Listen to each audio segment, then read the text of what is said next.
¿Qué quiero decirte, Silvia? Que las elecciones del 28 de julio, y creo que esto hasta tomó por sorpresa al propio chavismo, tuvieron un despliegue, una gesta cívica, porque la verdad es que hay que atribuírselo a la valentía de muchísimos ciudadanos venezolanos, que implicó recabar los documentos, las famosas actas que daban cuenta de lo que sucedía en los distintos centros de votación. Fue a partir de esas actas que la oposición logra la validación de buena parte de la comunidad internacional para decir, ya hace tiempo atrás, que Edmundo González Urrutia era el presidente y es el presidente electo de Venezuela. Ya ahora, y amanecíamos en las redes sociales con muchas publicaciones en esa dirección, presidente, ¿no? En términos de que se iniciaría el mandato. Plazos, ¿no? Claro, en términos de los plazos. Ahora, ¿qué es lo que pasa? Maduro ha decidido, ya desde el primer momento, desde que se consagra el fraude, en la voz de Elvis Amoroso, ¿recordás vos ese hombre? Sí. Aclaro, por cierto, que no tengo ningún tipo de parentesco con el señor del Consejo Nacional Electoral.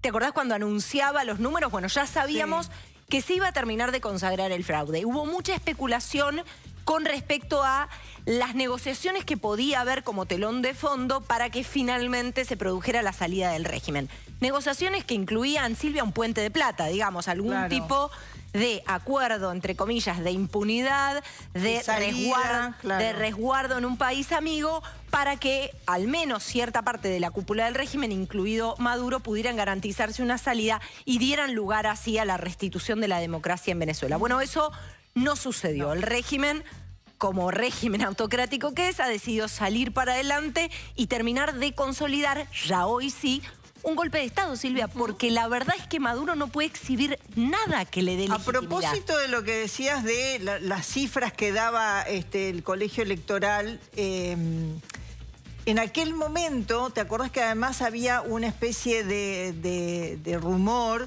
que iban a presentar unas actas truchas hechas en China? Hubo como todo un movimiento, pero... Hubo un peritaje, ¿te acordás que difundían las imágenes con los guantes? Claro, pero es que ni siquiera les dio...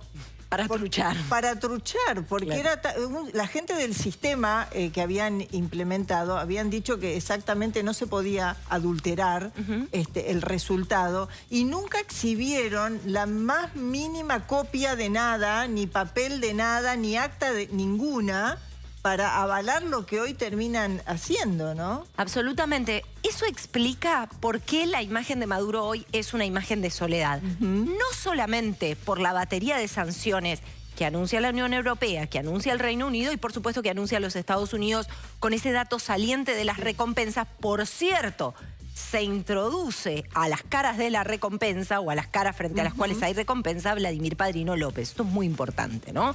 Marco, porque Vladimir Padrino López es una figura a la que se ha apelado mucho como quien podría ser el factor de quiebre. Porque de Diosdado y de Maduro sabe la gente, pero Padrino López, ¿quién es? Bueno, altísimo máximo jerarca de las fuerzas militares, de las fuerzas armadas, pero... además es una figura que resonó en el año 2019. ¿Recordás vos cuando se produce la salida de Leopoldo López y Guaidó en aquel episodio que en un principio era muy confuso, pero que decían, bueno, esto puede ser el punto de quiebre? Bueno, de lo que se hablaba es de que quien podía ser el factor de quiebre dentro de la cúpula del régimen es este hombre. Bueno, eso finalmente no pasó. Ocurrió. De hecho, Maduro se ha encargado de mantenerlo muy cerca y exhibirlo siempre como alguien que, al menos hacia afuera, no se iba a quebrar. Ahora lo que tenemos es lo siguiente. Un Maduro que se muestra, la imagen con la que abríamos después de que volvíamos de la pausa, Silvia, es muy simbólica. Vos fíjate que Maduro está rodeado de escoltas de seguridad, porque además se ha disparado una paranoia total dentro de las filas del régimen por propios y ajenos, digamos, por temor a propios y ajenos. Y no sé si no les tienen más miedo a los propios que a los de afuera. Todo un despliegue militar con vehículos militares. Caracas en estos días ha estado militarizada. De hecho, recién antes de venir al aire, acabo de colgar con un colega, obviamente no lo voy a nombrar, pero que me daba cuenta de un recorrido que había hecho por Caracas y me decía, bueno, la situación es la de un toque de queda autoimpuesto, como veníamos contando en estos días. Vacía, con comercios cerrados. ¿Por qué? Porque se encargaron de militarizarla, pero además de poner a cargo del operativo del 10 de enero y de la antesala del 10 de enero a un nombre que es algo así como una suerte de monje negro, un hombre muy oscuro dentro de las filas de un régimen ya oscuro, que nombramos poco, por eso me parece importante nombrarlo, que es Granco Arteaga. que forma parte de las filas de DGCIME, esta Dirección General de Contrainteligencia Militar, que se convirtió en la fuerza más temida del régimen. O sea, hoy Maduro lo único que exhibe, y lo exhibe con toda fuerza, él no se gasta, por eso a mí me parece hasta gracioso, si no fuera absolutamente trágico, que haya organizaciones hasta aquí en la Argentina empeñándose en romantizar o en relativizar al régimen de Maduro, cuando el propio régimen de Maduro dice no somos malos, somos malísimos. Claro. Y saca a la calle esta brutalidad represiva. Maduro está mandando el mensaje, me voy a quedar pero aferrado a lo único que me queda, que son las fuerzas de seguridad cuyas cúpulas están todas sucias. De los negocios puros y del desfalco de Venezuela, ¿no? Por eso las cúpulas, en este caso no se puede esperar nada de las cúpulas, porque estarían entrando justamente en los mismos juicios, en el caso, ¿no?, en un futuro de rendición de cuentas de lo que han hecho allí en el gobierno de Venezuela, pero sí los estratos inferiores, allí sí podría haber un quiebre, ¿no? Grupos que quieran defender la Constitución. Sí, gente a la cual le empiece a resultar, y esto te lo digo, obviamente tampoco los voy a nombrar, porque si ya es comprometido mostrarte disidente en Venezuela siendo un ciudadano común, civil, no te imaginas el costo que puede llegar a pagar un militar al cual ellos consideran un traidor. Les invito a que vean lo que sucedió con Rafael Acosta Arévalo, lo que sucedió con Ronald Ojeda Moreno en territorio de Chile, Realmente ellos contra los militares y contra quienes fueron parte de las fuerzas y desertaron o se muestran en disidencia, despliegan todo el sadismo posible, el máximo sadismo posible. Pero algunas de estas personas obviamente se encuentran en una encrucijada moral, y esto lo digo con conocimiento de haber hablado, obviamente en off the record, con la encrucijada moral de tener familias totalmente partidas y desperdigadas por el mundo, de estar ante una situación también calamitosa en términos económicos, ¿no? Porque, a ver, la cúpula y el que muerde de la corrupción, que es muy amplia y diversificada, está bien, pero el que no padece toda la penuria de vivir en un país bajo un proyecto de hambre y represión.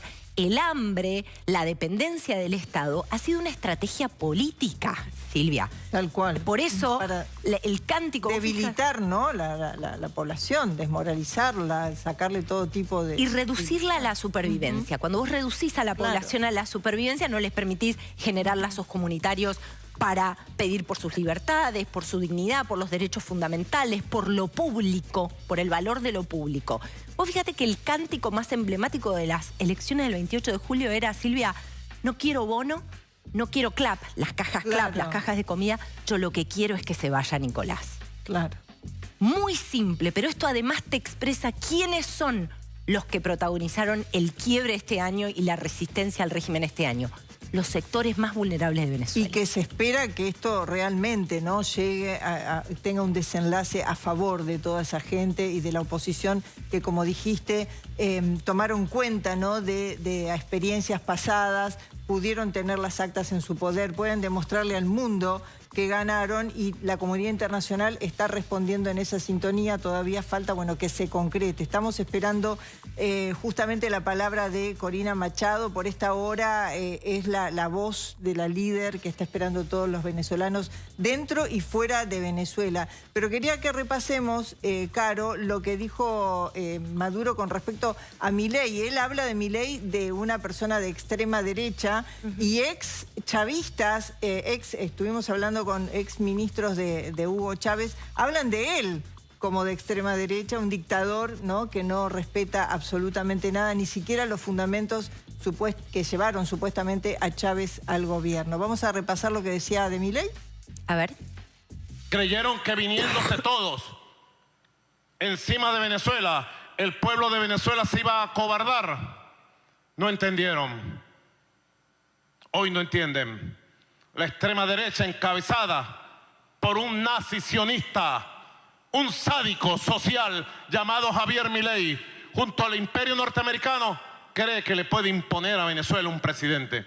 A Venezuela no le impone un presidente nadie en este mundo.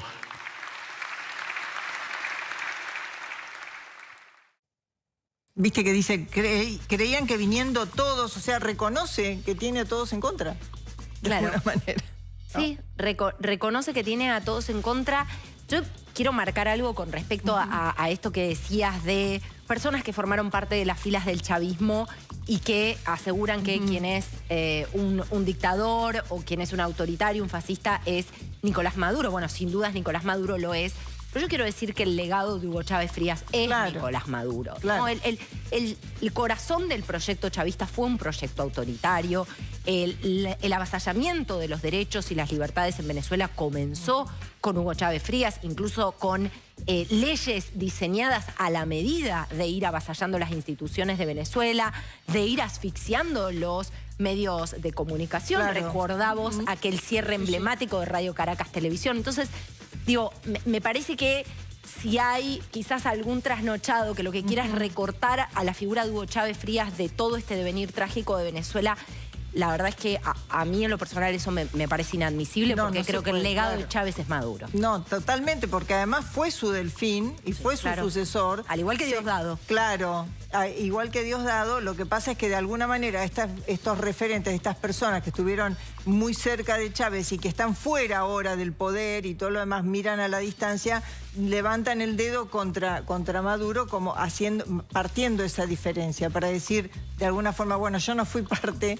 de la génesis de todo esto, ¿no? En lo que se ha derivado justamente el chavismo, pero no se puede diferenciar. Puede sí que se haya profundizado los males, algunas de las cuestiones, ¿no? que evidentemente llevaron a que millones de venezolanos fueran dejando sistemáticamente su país. Sí, y también sucede algo con el capital político, ¿no? Y con la pregnancia que tenía un liderazgo versus el otro, ¿no? Claro. Cuando un líder carece absolutamente de, entre comillas, ese carisma político o llegada, se apoya más, y es de corte autoritario, se apoya todavía más en el aparato represivo. Claro. Aparato represivo que, repito, viene de diseño del chavismo, digamos, desde la génesis del chavismo. Es así. De hecho, Hugo Chávez Frías, digamos, surge como figura de resonancia en la historia de Venezuela como un golpista, y eso es importante marcarlo de esa manera. Entiendo, repito, que haya muchos esfuerzos por recortar a la figura de Hugo Chávez, porque hubo mucho enamorado de la figura de Hugo Chávez en su momento, de la idea del socialismo del siglo XXI, de la patria grande y demás, la famosa marea roja. Pero bueno, la verdad es que es muy difícil recortarlo de toda esta historia, porque esto fue un diseño. El proyecto de Hambre y Represión fue un diseño. Con respecto a lo que decías de los militares, quiero marcarte algo sobre las bases. La oposición, de la mano de María Corina Machado y de Edmundo González Urrutia, han apelado a esas bases de las fuerzas militares, ¿no? Guardia Nacional Bolivariano, Policía de Venezuela, pónganse del lado del pueblo. De hecho, incluso en los cánticos de las protestas vemos esto. De hecho, Vladimir Padrino, a cargo de la cartera de defensa, le contesta a Edmundo González, usted, palabras más, palabras menos, estoy parafraseando, como que no tenía ningún derecho de hablarle a las fuerzas militares, ¿no? En esta apelación que hizo en los últimos días para que se quiebren. Pero la verdad es que los mecanismos de contrainteligencia dentro de las fuerzas y de persecución siria son ajustadísimos. Así como han sido totalmente ineptos para el manejo de la economía de Venezuela, de las arcas públicas, de la nave insignia, que parecía que que era una Ferrari que no se podía chocar, que era PDVSA. Bueno, así como han mostrado ineptitud para eso, en la persecución interna dentro de sus filas son absolutamente y lamentablemente eficientes, ¿no? Antes de títulos, Caro, quiero que nos des una línea de qué se espera que diga María Corina Machado. Estamos esperando más o menos a las 3 de la tarde, dijeron. Estamos esperando que se pronuncien, que alguien, digamos, o Edmundo o ella, alguien se pronuncie el día de hoy, que es el día de quiebre, de alguna manera, de asunción de un nuevo presidente, que debería ser Edmundo, de acuerdo a las elecciones. ¿Qué se espera que diga ella? ¿Cuál sería el mensaje un día como hoy? Bueno, hoy, digamos, cualquiera, creo, del círculo cercano de María Corina Machado, lo que le aconsejaría es da una hoja de ruta. ¿Por qué? Porque hay un momentum, una expectativa construida, y el pueblo venezolano ya ha sufrido muchos reveses, golpes a su ilusión y a su esperanza, ¿no? Y sin dudas, más allá de que la juramentación era esperable, Silvia, es un golpe muy profundo para los venezolanos. Sí. Mejor dicho, la asunción, el golpe, la consagración del golpe por parte de Maduro. Ahora, hay varias cosas que permanecen como interrogantes sin respuesta. Más allá de que hay muchos que todavía quieren más claridad respecto del episodio de ayer o más especificidades sobre esto que ha denunciado la oposición y de lo cual se hace eco la comunidad internacional, que es el secuestro, la posterior liberación y un episodio muy violento que vivió María Corina Machado. Más allá de eso, hacia adelante. Va a entrar Edmundo González Urrutia a Venezuela, va a juramentarse cuál es la línea de acción. Se anunció que se iba a convocar a nuevas movilizaciones. ¿Cuándo van a ser? ¿Cómo van a ser? Juan Pablo Guanipa, que es otra figura para seguir muy de cerca, muy del círculo cercano de María Corina Machado, por cierto, muy perseguido, ¿no? Siempre que vemos las listas de los nuevos presos políticos, la verdad es que hay mucho temor de que él se convierta en uno de los nombres que se sume a esta lista. Juan Pablo Guanipa, en una entrevista reciente con la Gran Aldea, dijo el día clave no es el 10 de enero, sino el día que se vaya Maduro, digamos, en el sentido de puede que el 10 de enero termine siendo el día en el que se evidencia el golpe y en el que la comunidad internacional de manera bastante contundente lo termina aislando más, pero nunca se sabe cuál es el día o nunca se termina de saber cuál es el día en el que se traza ese punto de quiebre, ¿no? Y en este sentido me parece al menos importante utilizar ese momentum, esa expectativa que han generado para darle alguna hoja de ruta a la población y que mantener la esperanza, una urgencia ¿no? de cambio. Claro, pero hay que mantener la paciencia y la esperanza de que eso va a suceder. Esta vez sí, ojalá. Sí, mientras tanto, Silvia, familias partidas, una crisis humanitaria que ha empujado a 8 millones de personas al exilio. Se estima que ese número crezca de manera... Claro, con esta consolidación, si se queda Maduro en el poder... Absolutamente, que crezca de manera muy, muy significativa en los próximos meses, porque además estos son meses, ¿no? O sea, realmente esto, todo se precipita muy rápido. Quiero marcarte algo, porque hay muchos que dicen, bueno, la verdad es que Trump no tiene esto como un tema central en su agenda. Ojo, porque este otro aspecto que te marco de la crisis migratoria forma parte de la agenda central de Trump en su campaña, ¿no? Y obviamente esto tiene un impacto en toda la región. Me parece que más allá de lo que ha manifestado el presidente electo de los Estados Unidos, Donald Trump, con respecto al respaldo a María Corina y a Edmundo, más allá de eso hay una preocupación porque Venezuela se convierta en un problema, que ya lo es para toda la región, ¿no? En términos de la crisis humanitaria y también un problema de seguridad, Silvia. Sí, tal cual, porque bueno, sabemos que allí hay bases de todo tipo. Exactamente. Que justamente no son amigos de Latinoamérica. Caro, te liberamos, vamos a repasar títulos y en un ratito vamos a estar con vos en Está Pasando también. Gracias, Silvi. Repasamos títulos esta hora. Es la marcha del león, rugiendo cada